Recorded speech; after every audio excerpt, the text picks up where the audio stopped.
you've been vaccinated and have questions like when does immunity kick in and how long will it protect you and others, today we'll try to answer some of those questions in Science in 5. Welcome, I'm Vismita Gupta-Smith and this is WHO's Conversations in Science. And answering your questions today is Dr. Catherine O'Brien. Welcome, Kate. Thank you so much. Pleased to be with you. Kate, after one has been vaccinated, when does the immunity kick in and how long does it last? The vaccines that we have right now are all two-dose vaccines. After the first dose, we see a good immune response that kicks in within about 2 weeks of that first dose. And it's really the second dose that then boosts that immune response, and we see immunity get even stronger after that second dose, again, within a shorter period of time after the second dose. We don't know yet how long immunity lasts from the vaccines that we have at hand right now. We're following people who have received vaccinations to find out whether or not their immune response is durable over time and the length of time for which they're protected against disease. So we're really going to have to wait for time to pass to see just how long these vaccines last. Kate, after one has been vaccinated, can one still catch COVID-19 and can one also infect others? That's a great question. The clinical trials demonstrated that these vaccines protect people against disease.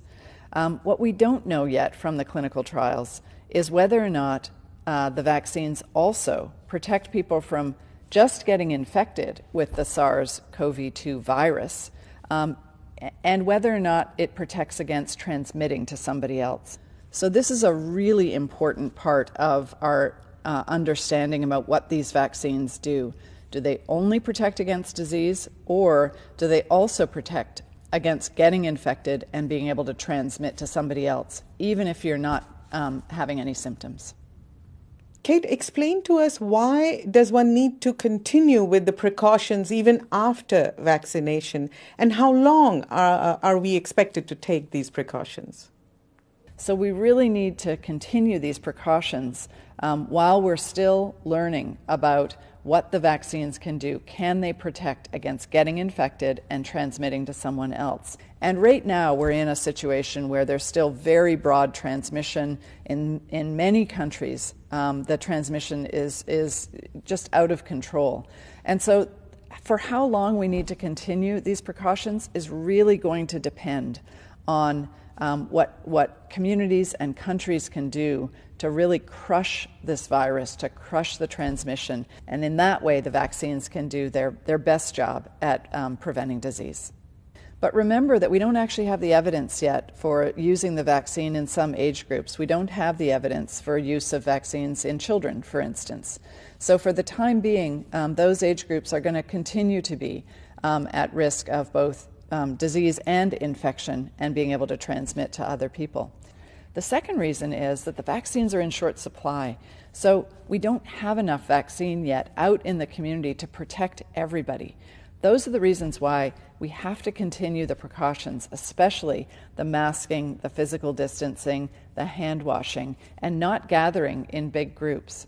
For how long we need to continue those interventions, time is going to tell. Once we get broad vaccination coverage in the community, when we know more about what the vaccine can actually do to prevent infection, we can slowly start taking our foot off the pedal of these other interventions and make sure that the transmission, again, doesn't start to escalate again.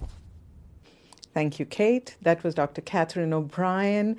We'll continue to answer your questions about vaccines and immunity and about COVID-19 in this series. If you found this information useful, please share it with your networks. Until next time then, stay safe, stay healthy, and stick with science.